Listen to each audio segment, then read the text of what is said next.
semuanya. Kali ini Ahmad Suryadi.net ingin berbagi atau sharing tentang konsep-konsep dasar yang terdapat pada firewall mikrotik ya, khususnya filter rule.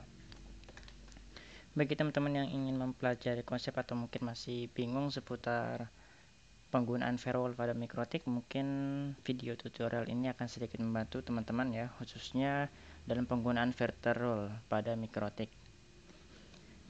Di sini saya sudah ada sebuah gambar topologi.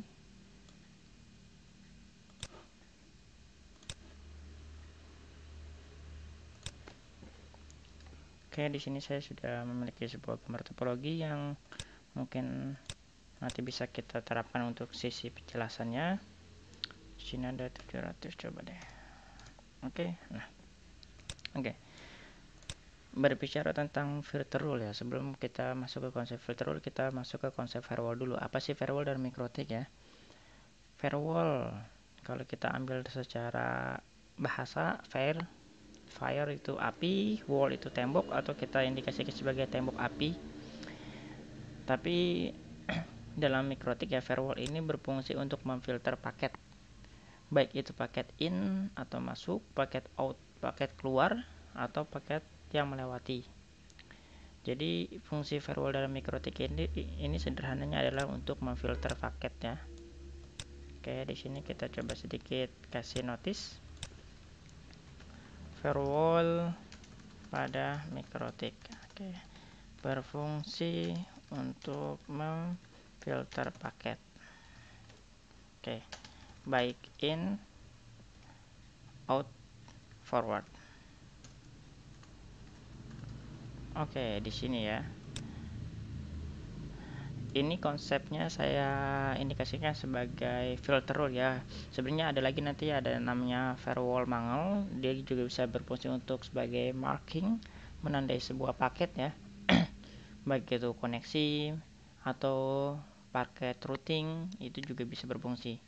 Tapi di sini kita masuk ke kategori firewall filter rule.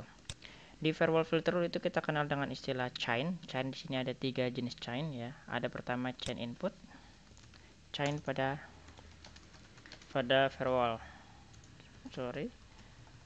Yang pertama ada input. Oke, yang fungsi chain input ini untuk memfilter paket dari untuk memfilter paket yang menuju router. Oke, ini chain input. Ada lagi chain forward untuk memfilter paket yang melewati router. Terakhir ada chain output, digunakan untuk memfilter paket yang keluar dari router. Oke. Jadi chain pada filter rule di mikrotik itu terbagi menjadi 3 jenis. Yang pertama chain input, yang kedua chain forward, yang ketiga chain output. Konsep sederhananya seperti ini. Ya, di sini kita memiliki sebuah router ya. Sebuah router. Tebelin dikit. Oke, di sini kita memiliki sebuah router. Nah, ketika ada klien dalam jaringan mikrotik kita dan ada paket yang ingin menuju router, ya poinnya paketnya menuju router ya, berarti di sini dapat kita kategorikan sebagai chain input. Contohnya apa? Contohnya seperti kita ping ke IP router. Nah, itu kan paket yang masuk ke router ya, itu adalah chain input. Jadi pemilihan chain pada filter rule-nya nanti kita gunakan chain input. Lalu ada yang kedua chain forward. Chain forward ini adalah sebuah paket yang melewati router.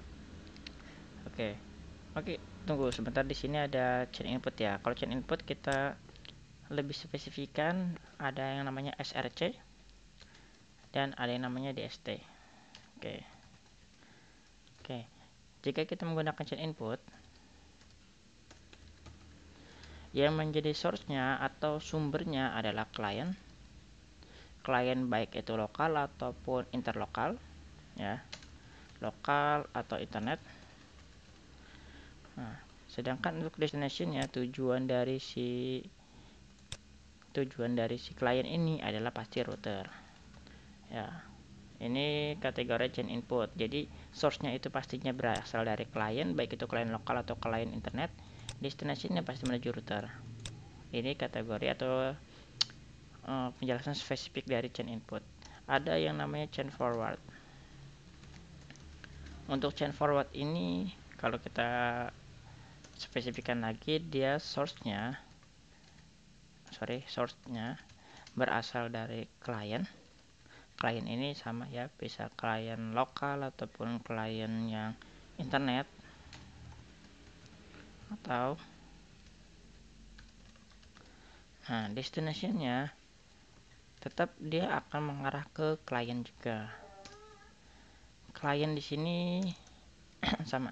Jadi contoh gini. Contoh di sini ada sebuah PC ya. Contoh di sini dia sudah terkoneksi ke jaringan, dan di sini juga sudah terkoneksi ke jaringan laptopnya.